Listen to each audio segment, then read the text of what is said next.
press the bell icon on the YouTube app and never miss an. सभी को जय हिंद दोस्तों, आप सभी का स्वागत है एक और स्पेशल वीडियो में। तो आज की वीडियो में हम देखेंगे पाकिस्तान की मशहूर पत्रकार और हम सबकी चहेती आरजू काजमी जी, उनके स्पेशल गेस्ट होंगे एम्बेसडर दीपक वोरा साहब, जो कि जबरदस्त नॉलेज रखते हैं। तो ये वीडियो बहुत इंटरेस्टिंग होगी और आपको बहुत कुछ जानने को मिलेगा। तो इसे अंत तक देखें और चैनल पर नए हैं तो चैनल को सब्सक्राइब कर दें ताकि आपको इसी लेटेस्ट और इंटरेस्टिंग वीडियोस देखने को मिलती रहे। जय हिंद, जय भारत। जैसे हमने बात की थी शो से पहले, आप बता रहे थे कि 10 इयर्स के बाद क्या देख रहे हैं आपके वर्ल्ड में, क्या चेंज है? Thank you, that's a very good question, let me answer it, give me a couple of minutes. बेटा, जिन लोगों की 45 साल से उम्र ज्यादा है, मेरी तरह, मेरी 72 साल की उम्र है, उन्होंने सोवियत संघ को टूटते देखा है। उसके बाद एक यूनिपोलर वर्ल्ड बन गई, अमेरिका सबका चाचा। एक अमेरिकन सेनेटर कहता था वहां का इमरजेंसी नंबर होता है 911। When the world dials its emergency number, it rings in Washington. घमंड देखो उस आदमी का कि मैं तो दुनिया का चाचा, मैं सारी प्रॉब्लम सॉल्व कर लूंगा। फिर 9/11 हुआ, फिर चीन उभरा, India came up, other country. तो अमेरिका की वो जो पोजीशन थी, अनराइवल्ड, अनचैलेंज्ड सुप्रीमेसी, वो थोड़ी कम हो गई। Now what am I seeing in the next 5-6 years? एक कोई सुपर पावर नहीं रहेगा। चीन ने बनने की कोशिश की, 2-4 टाइट जूते पड़े, अब सही हो गए। उसकी economy is in trouble, his property sector is in trouble. एक दोस्त नहीं है उसका दुनिया, नोबडी ट्रस्ट चाइना। आपको मालूम है, यूथ अनएम्प्लॉयमेंट के फिगर्स वो पब्लिश करते थे और हमेशा कहते थे हमारी सिस्टम तो बेस्ट इन द वर्ल्ड, जो हम स्टैटिस्टिक्स देते। अब बंद कर दिया कि we want to improve our system. और टाइगर अगर बेस्ट इन द वर्ल्ड था तो अब बेस्ट ऑन द मून बनाओगे उसको? अब उन्होंने बंद कर दिया because the figures are depressing. We are told that almost 1 out of 4 young Chinese with a university degree is unemployed. और ये बगावत की बात, और चाइनीज कम्युनिस्ट पार्टी तो बहुत डरती है बगावत से। So what I'm seeing now is not a multipolar what kind of world.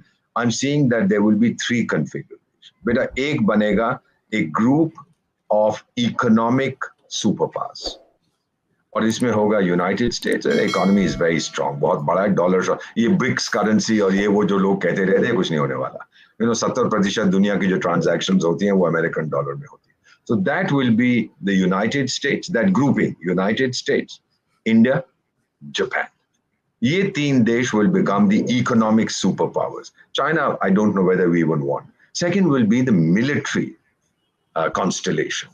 उसमें अगेन द यूनाइटेड स्टेट्स। अब वो अफगानिस्तान में पिट के भाग गए थे, but their power projection capability बहुत ज्यादा है, so they will be there. And then the third most powerful military in the world after Russia, Russia की पिटाई यूक्रेन में हो रही है, will be India. So again I see this constellation, there will be the United States, Russia will recover, and India, and possibly China also if it becomes less aggressive. तो ये second world order होगा। और तीसरा जो world order जो मैं देख रहा हूं, that is going to be the digital world order. और उस डिजिटल वर्ल्ड ऑर्डर में I see the United States, India, South Korea and Japan as the leaders. So we are the common link in all 3. The United States is the common link in all 3. बाकी देशों का, they will be there. This is not a world order that is going to dominate anybody.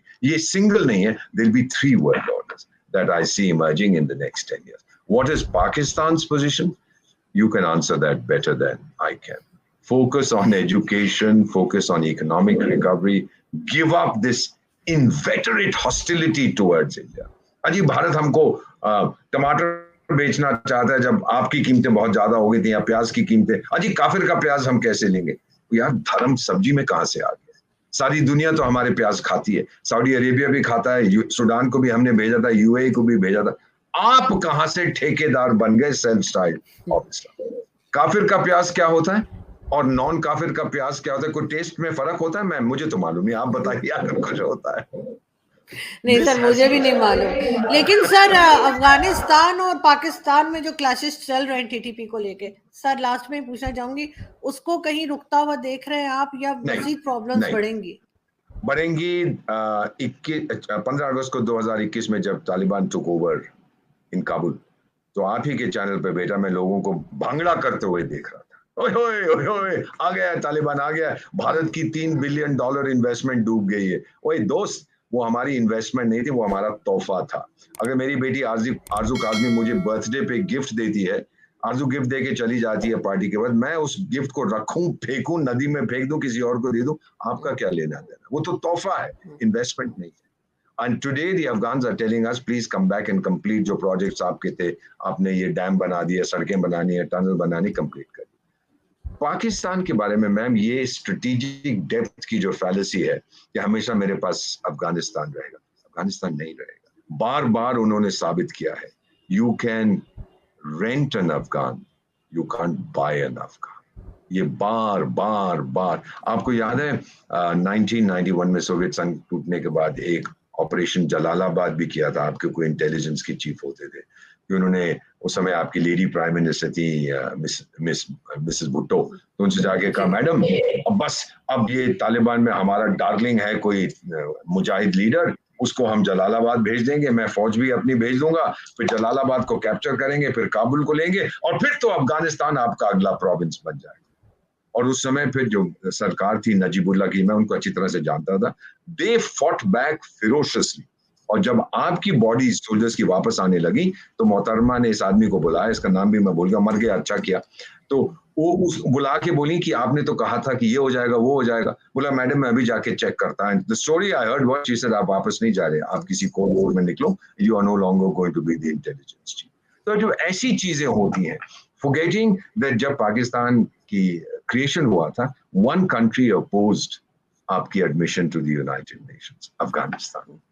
और जब first world war के दौरान पहली Indian government in exile बनी थी, it was formed in Kabul, it was supported by the emir of Afghanistan. तो ma'am ये चीजें ना इतिहास को भूल जाते, फिर वो क्या कहावत है, जो लोग इतिहास को भूल जाते हैं उसकी गलतियों को दोहराते हैं। So Afghanistan will never be your friend and I don't see this changing, बल्कि it's going to get worse. ओ हम जाके ये करेंगे, वो मेरे डार्लिंग है, आप कोई पहुंच जाते हैं वहां, चाय पीते हैं और कहते जी मैंने इसको रख दिया मिनिस्ट्री में, इसको रख, what arrant nonsense. I mean try and influence the formation of government, ये अमेरिकन्स करते थे इन अनदर कंट्री, वो बाद में ऐसा तमाचा मारेगा, because relationships are never permanent. दोस्त होते हैं, डार्लिंग डार्लिंग, अगले दिन दुश्मन दुश्मन, क्या मालूम क्या होने वाला। So don't interfere in the internal affairs of any country, just wish them well, जो उन्होंने करना है करने दीजिए। और मेरा मानना है, had you not interfered, had the establishment of Pakistan not interfered, relationship would have been much better today. ये कहना जाके अमेरिकियों को बोला है, चाइना को बोला है, अरे ये तालिबान है ना, ये हमारे चमचे हैं, जो हमने करवाना करवा लेंगे। तालिबान को पता लगा, उन्होंने कहा टाइगर राजा बताते हैं हम तेरे कितने चमचे। You don't do these things. You don't tell the world that I own another country. You don't, man. ये immaturity. लेकिन सर आपने एक चेंज फील किया है पाकिस्तान में कि अब आम पब्लिक भी उठकर आर्मी को और एस्टेब्लिशमेंट के अगेंस्ट बात करने लगी है, खुल्लम खुल्ला, नो बगैर question.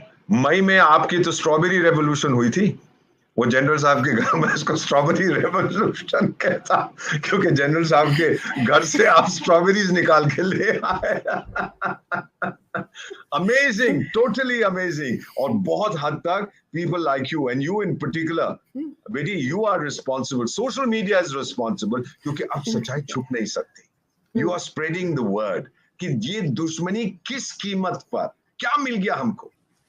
And so as I mentioned to you, हम लोग चाइना के साथ दुश्मनी किस कीमत पर, हम बात कर रहे हैं भाई हमारा बॉर्डर खाली करो, वापस जाओ। 62 में से they have occupied our territory। हमने कभी नहीं कहा कि जब तक नहीं छोड़ोगे बात नहीं करेंगे। क्यों? We have trade grew, अब थोड़ी कम हो गई है, आत्मनिर्भर भारत आ रहा है etc. But we continue to deal with them। आप लोगों ने तो बिल्कुल बंद कर दिया कि जब तक कश्मीर को आप हमको नहीं दोगे, हम तो टाइगर फिर बैठे रहो। और आज बेटा पैलेस्टाइन का कौन बोलता है? आपको याद है पैलेस्टाइन की समस्या क्या थी ओरिजिनली? किसको याद है? बहुत समय हो गया। वो ये लोग पैलेस्टीनियन जॉर्डन में चले गए थे, आपके एक फॉर्मर एक आर्मी ऑफिसर थे जो बाद में प्रेसिडेंट भी बने, वो वहाँ पैलेस्टाइन में जॉर्डन में जाके जॉर्डन किंग ने बुलाया, वो 20-25 हजार पैलेस्टीनियंस को मारा है। And when I have spoken to Palestinians, मैं 2023 की बात कर रहा हूँ, आई सेड ये तो आपका मुस्लिम दोस्त है, भाई है, थूक के कहते हैं ये देश, इसने तो हमारे दादा को मारा था। Now, how do you forget all this? General Ziaul I think वही था, ऐसा ही कुछ था, मैं नाम नहीं लेना चाहता था, आपने ले लिया, that's fine बेटा। बिल्कुल, लेकिन सर हम उम्मीद करते हैं कि कुछ बेहतरी आए जो कि नजर नहीं आ रही, लेकिन ये जरूर है कि पब्लिक अब बात करने लगी है, इतनी हिम्मत पब्लिक में आ गई है कि अब खुल्लम खुला बात कर रही है, फेस कर रही है मुश्किलें। कब तक आप इसको रोकेंगे? मैंने सूडान में देखा है, 5 साल मैं आपका राजदूत था भारत का, अपने देश का। उमर हसन अल बशीर वहां पे प्रेसिडेंट थे, मेरे बहुत अजीज दोस्त थे। So when I was leaving he gave me the order of the 2 Niles, उनका सबसे जैसा आपका निशान पाकिस्तानी या जो भी कुछ होता है उसका इक्विवेलेंट था। ही सेड मिस्टर एम्बेसडर, ये आपके लिए, थैंक यू वेरी मच। फिर मेरे को भारत सरकार को लौटाना पड़ा, मैंने कहा भाई इस आदमी ने लास्ट मिनट पे दे दिया, अब वो जेल में बैठा। जब लोग उठे उसको हटा दिया वहां से। मैंने बुर्किना फासो, उसके राष्ट्रपति ब्लेस कंपारे मेरे बहुत अजीज दोस्त थे, वो भाग गया छोड़ के जब लोग उसके अगेंस्ट उठे। ये चीजें मैंने अफ्रीका में देखी, मैंने एशिया में देखी, मैंने यूरोप में देखी। यूक्रेन में मैदान रेवोल्यूशन हुआ, सही हुआ नहीं हुआ, छोड़ के भागे। नीजर तो सबसे लेटेस्ट एग्जांपल है, जहां पर जब लोग उठे, फौज उठी, उस सरकार को बाहर निकाल दिया जो बड़ा प्रो वेस्टर्न था। बाय द वे, आप शायद जानती हैं कि आपके जो एक साइंटिस्ट थे जो दुनिया की सबसे बड़ी न्यूक्लियर दुकान चलाया करते थे, उसको हम न्यूक्लियर अमेज़न कहते हैं, जिसने खरीदना हो खरीद लीजिए, वो नीजर बहुत जाते थे, वहां उनकी वो लेते थे यूरेनियम वहां से। जस्ट स्ट्रेंज कोइंसिडेंस की उसका संबंध। अब देखिए नीजर में क्या हो रहा है, इकोवास चाहे Economic Community of West Africa, हम ये करेंगे वो करेंगे, ये करना है वो करना है, चुपचाप बैठ गए। नीजर कहता है आजा टाइगर। बुर्किना फासो जहां पे मैंने सर्व किया यही हालत है, मिलिट्री कू है वहां। गिनी में यही हाल, गिनी के प्रेसिडेंट अल्फा कॉन्डे मेरे अजीज दोस्त थे, वो भी जेल में बैठे। मैं जहां जाता हूं ना, बेटा मुझसे दोस्ती मत करो, जेल में चले जाते हैं वहां के लीडर्स। तो ये चीजें हम देखें, बट पाकिस्तान की आवाम अब उठ रही है, hats off to you. There is a time that comes when we have nothing more to lose. सब कुछ खो बैठे हैं। ये कार्ल मार्क्स ने कहा था, people of workers of the world unite. You have nothing to lose but your chains. बड़ी पावरफुल स्टेटमेंट थी। अब जंजीरें तोड़ दो, और ये मेरे को लगता है कि आपके देश में होगा। बिल्कुल हो रहा है सर, और हम उम्मीद करते हैं कि लोग इसी तरीके से बात करेंगे। और ठीक है, सख्ती भी देखनी पड़ेगी, लेकिन फिर भी लोग हिम्मत कर रहे हैं, जो बहुत बड़ी बात है। बहुत शुक्रिया सर कि आपने आज ज्वाइन किया, आपने मुझे बुलाया। Thank you very much, and best wishes to you बेटी and to Pakistan. Thank you so much sir, so kind of you. Thank you. दोस्तों, आशा करता हूं कि वीडियो को आपने अंत तक देखा होगा और आरजू काज़मी जी और दीपक वोरा साहब का ये पूरा डिस्कशन आपको काफ़ी पसंद आया होगा। इस वीडियो का पहला पार्ट हम ऑलरेडी चैनल पर डाल चुके हैं, आप वो भी जाके ज़रूर देखें, आपको इतना ही पसंद आएगा। और दूसरी बात अगर हम करें तो दीपक वोरा साहब, जो कि भारत के राजदूत रहे और लगभग हर प्राइम मिनिस्टर के साथ उन्होंने काम किया, वो ज़बरदस्त नॉलेज रखते हैं। और एक बात उन्होंने बहुत ही ज़्यादा इंटरेस्टिंग की कि जो इतिहास को भूल जाता है वो गलतियां दोहराता है। तो ये एक ज़बरदस्त लाइन थी जो मुझे तो हमेशा ही याद रहेगी। और दूसरी, उन्होंने बात की पाकिस्तान और अफगानिस्तान के रिश्तों पे, कि कोई भी आपका रिश्ता जो है वो परमानेंट नहीं होता, खासकर जियो पॉलिटिक्स में। और आज हमने ये भी जान लिया कि जितनी नफरत अफगानी पाकिस्तान से करते हैं, उतनी नफरत फिलिस्तीनी भी पाकिस्तानियों से करते हैं, क्योंकि सच्चाई छुप नहीं सकती। और पाकिस्तानियों को ये बहुत ही बुरी आदत है दूसरों के इंटरनल मैटर्स में उंगली करने की और बार बार अपनी नाक घुसाने की, चाहे वो भारत हो, अफगानिस्तान हो या ईरान हो, या जो भी आस पड़ोस के पाकिस्तान के देश हैं। पाकिस्तान दूसरों के मैटर्स में हमेशा ही उंगली करता है और मुंह की खाता है। तो आशा करता हूं वीडियो आपको काफी पसंद आई होगी। इस वीडियो के बारे में जो भी आपके विचार हैं, आप अपने विचार हमें कमेंट सेक्शन में लिखकर जरूर बताएं, हमें आपके कमेंट्स का इंतजार रहेगा। और वीडियो पसंद आई है तो इसे लाइक और शेयर जरूर कर दें, और चैनल पर नए हैं तो चैनल को सब्सक्राइब कर दें, ताकि आपको इसकी लेटेस्ट और इंटरेस्टिंग वीडियोस देखने को मिलती रहे। जय हिंद, जय भारत।